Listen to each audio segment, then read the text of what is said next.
right. So what did we do? We I don't know what you call levied.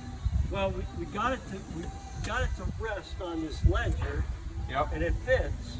And the logo still shows. Yep. We raised it up so you could see the logo. Raised it up. 'Cause that's very cool. So I think that's going to work. Our draw frame is here. Our draw is going to come out here.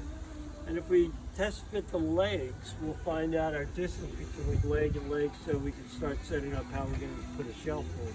Yeah. And this is coming along. Great. Very excited.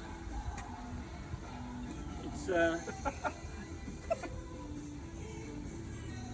well, we definitely have to keep this separate, because we're never going to get it up all in one shot. 77 stairs it has to go up.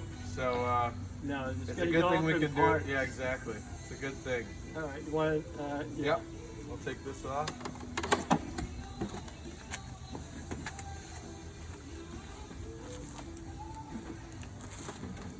It's amazing that this is the underside. Or should we have kept that on for the legs?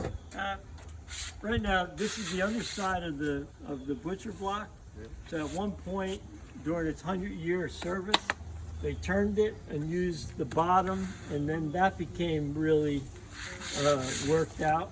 And then they flipped it back. So when we first saw it, this side we leveled flat. Yep. And we did look at the underneath side, see if it was easier to level, and it was just as worn as the top. Yep. So now we've got one flat surface, and we've got a semi-flat bottom, but we're going to show the wear because we want to show the magic happens. the many years of use. Absolutely.